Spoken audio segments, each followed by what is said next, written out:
Alors Lionel, que nous avez-vous dégoté pour nos amis chasseurs? Alors, comme vous pouvez le voir, Antoine, je suis assez branché comme garçon, surtout en hiver, parce que j'avais très froid quand je chassais le grand gibier au poste, en battu, ou quand j'étais sur une barque à la pêche.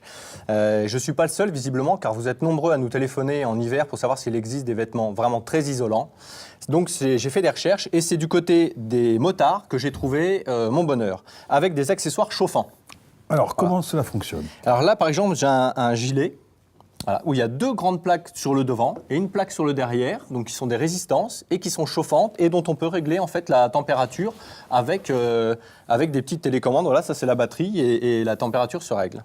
D'accord, très Vous bien. avez également la marque Thermo qui propose beaucoup d'accessoires, donc des gilets aussi, mais aussi des ceintures lombaires, des semelles qui... Alors ça, qu'est-ce que c'est? Eh bien, c'est la télécommande qui permet, pour éviter d'enlever sa chaussure à chaque fois, qui permet de régler l'intensité du chauffage de la semelle. Très On ingénieux. n'arrête pas le progrès. Très Voilà. ingénieux, mais c'est efficace? Oui, c'est très efficace. Je les ai beaucoup essayés l'an dernier, l'hiver dernier, et ça permet surtout de chasser et de pêcher sans être engoncé, sans ressembler à un bibendum Michelin, puisque juste ensuite, avec une petite veste coupe-vent, on peut chasser et pêcher même quand il fait très froid. Alors le seul bémol, c'est l'autonomie. Il faut compter entre 3 et 6 heures.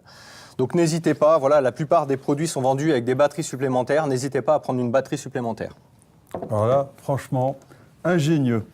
Lionel, merci. Et pour nos amis pêcheurs, vous avez aussi quelques petites surprises? Oui, tout à fait, puisque Noël approche. Donc je me suis dit que les pêcheurs aimeraient avoir de beaux moulinets sous le sapin de Noël. Allez, j'ai sectionné 2 moulinets. Voilà, le premier, c'est un Aernos de la marque Shimano, donc une marque très connue. Ils ont entièrement revu toute la pignonnerie, tous les engrenages, ce qui permet d'avoir un moulinet beaucoup plus doux d'utilisation, tout en étant beaucoup plus puissant. Et surtout, le fil est très très bien rangé, ce qui permet d'avoir, quand on lance la fois suivante, de ne pas avoir de boucle et donc de ne pas faire de perruque dans les anneaux. Donc ça, c'est le Shimano. Et vous avez ensuite un moulinet Mitchell qui va également rappeler de très bons souvenirs aux pêcheurs un petit peu plus âgés, puisque c'est la série 98 qui est remise un petit peu au goût du jour. Voilà. Un grand classique. Un grand classique. On se souvient du 498 qui était un très gros moulinet pour la mer, dont le pick-up, donc cette partie-là, était en fait un ergot derrière lequel il fallait passer le fil à la main, donc il n'y avait pas le lance de panier, et qui était vraiment très très puissant. Et c'est un petit peu la même philosophie qui animait les concepteurs de chez Mitchell pour actualiser cette gamme qui va donc du 198 ici.